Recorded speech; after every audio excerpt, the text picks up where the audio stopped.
Alors nous sommes ici dans l'exposition Art de l'Islam, un passé pour un présent. C'est une opération qui est en fait déployée sur 18 villes par le ministère de la Culture. Et donc Limoges a été choisi, a déposé un dossier, a été choisi pour accueillir cette exposition, mais avec aussi la volonté de redécouvrir des trésors des régions. Et donc il y a une sélection d'œuvres qui a été faite avec des œuvres qui viennent de la région Nouvelle-Aquitaine pour la ville de Limoges, à savoir le Musée national Adrien du Boucher qui prête 3 œuvres à l'exposition, et puis même le trésor de l'église d'Ambazac en Creuse qui prête une pièce assez exceptionnelle. Il est assez difficile de définir l'art islamique. En fait, ça recouvre, c'est un terme qui a été inventé au 19e ou 20e siècle par les collectionneurs suite à la fascination pour l'Orient et qui regroupe un ensemble qui a des spécificités, hein, il y a des choses communes, mais qui en fait concerne une région extrêmement vaste puisqu'on parle d'un territoire qui va de l'Indonésie, la Chine, l'Inde jusqu'à l'Espagne. Et sur une période très très vaste, puisqu'on a des œuvres qui vont des tout débuts de l'islam, donc de l'Égypte, donc on est au 7e siècle, avec les premiers califats, les premiers sultanats, les premières grandes dynasties, jusqu'au 20e siècle en fait. Ce qui est commun dans cette culture, c'est effectivement, l'approche a été faite autour de la religion, donc la religion islamique.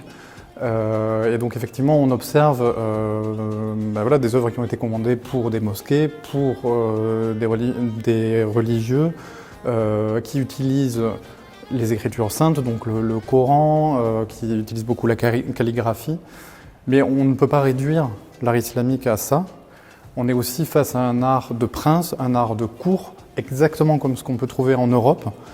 Avec des productions qui ont été faites pour les grands aristocrates, qui ont été faites pour des poètes. C'est un art qui... ce sont des arts en fait, qui vont regarder vers les sciences, vers la poésie, vers les mathématiques, vers la musique. Donc c'est beaucoup plus riche que ce qu'on pourrait croire. Et je pense que l'ambition de cette exposition, elle est là. Ces territoires, ces cultures ont été en lien avec les cultures d'Occident, les cultures de Chine aussi, et toutes les œuvres de l'exposition, elles montrent ces liens, elles montrent les ponts qu'il y a entre l'Europe chrétienne et l'Occident depuis les périodes les plus anciennes jusqu'aux périodes les plus récentes. Elles montrent aussi les liens qu'il y a avec la Chine via les routes de la soie. Donc voilà, c'est une exposition qui parle aussi d'ouverture, et ça c'est très important je pense.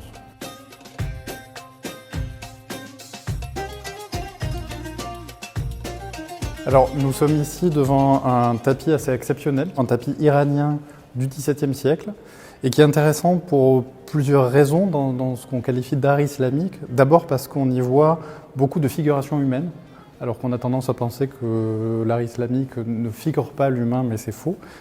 Et ce qui est intéressant dans cette figuration, c'est que ce sont des histoires en fait qui viennent de légendes et sont représentées ici, notamment au centre, dans le médaillon central, un roi un roi pré-islamique de la période avant les débuts de l'islam, qui est en train de tuer un dragon, un roi qui était célèbre pour la chasse.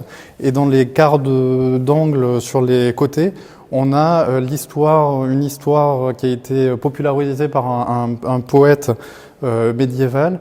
Une histoire qui compte des amours contrariés de 2 jeunes gens, Leïla et Majnoub signifiant le fou, puisqu'il a été rendu fou par amour.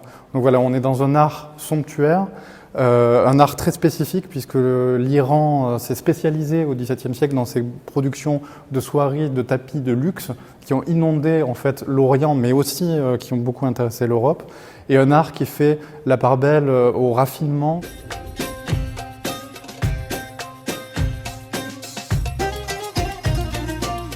Alors, nous sommes devant une des pièces les plus belles de l'exposition, qui vient d'un trésor d'une église de la région Nouvelle-Aquitaine, puisqu'elle vient du trésor d'Ambazac. Et alors, cette tunique liturgique, hein, qui a été faite pour une église, elle est fascinante parce qu'elle date du XIIIe siècle. Donc c'est un tissu en soie du XIIIe siècle et qui est attesté dès le XVIe siècle en France. Donc là aussi, on se dit, très tôt, il y a eu un lien avec l'Orient, avec l'islam. Et ces soieries, elles ont été fabriquées en Espagne, puisque l'Espagne, entre le 8e siècle et le 15e siècle, a été sous domination musulmane, la fin de la Reconquête se fait en 1492. Et donc voilà, on est face à une tunique de fabrication islamique en Espagne, qui vient très tôt en France et qui a été attestée dans le trésor de l'abbaye de Grandmont. Aujourd'hui, elle est à Rambazac. Et donc, son décor est très beau, puisqu'on a un décor qui est fait de médaillons dans lequel on a des aigles. On dit des aigles affrontés parce qu'ils sont face à face et entourés de fils d'or. Donc c'est un tissu extrêmement précieux. Donc voilà, on est sur une œuvre qui est assez fascinante.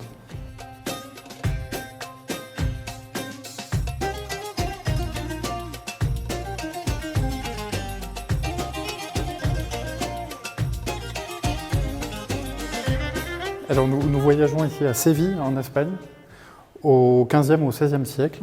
Et on est face à une porte en bois qui en fait a été faite pour une église chrétienne. Donc c'est une porte de sacristie. Et en fait on le voit surtout parce que tout autour, il y a une inscription biblique en latin. Mais quand on regarde d'emblée le décor, ce qu'on voit avant tout, c'est ce décor très ornemental, très géométrique, ce raffinement du décor, qui est en fait très proche de ce qu'ont développé les dynasties qui se sont installées en Espagne, que ce soit à Cordoue, à Séville, à Grenade, dans leurs palais, dans leurs mosquées.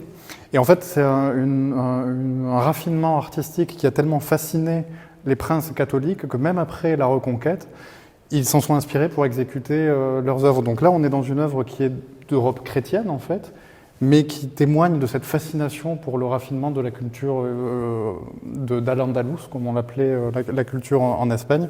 Et c'est un art qu'on qualifie d'art mudéjar.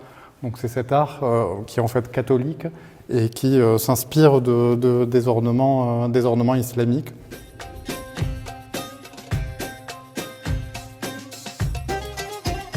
Alors on est face ici à un plateau en cuivre qui a été fait dans une seule feuille de cuivre, martelé et puis avec un décor ciselé et incrusté d'argent.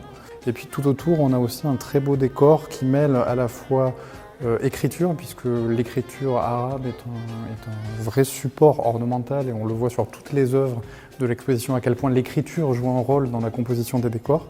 Et puis on a des médaillons avec des musiciens, donc on a aussi ce rappel de cette société très raffinée.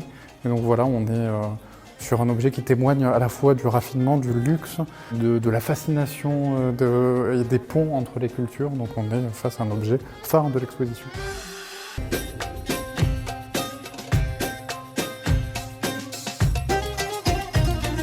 Alors, je pense que ce type d'exposition est très important et elle représente un peu ce que les musées doivent faire. C'est-à-dire pour moi, le maître mot de cette exposition, c'est l'ouverture. C'est la tolérance, c'est regarder d'autres cultures, les comprendre d'où elles viennent et puis comprendre que finalement on est proche aussi, on a des liens depuis fort longtemps. Donc il y a cette ambition de faire découvrir peut-être un art, des arts qui sont méconnus et de faire le pont aussi entre les générations.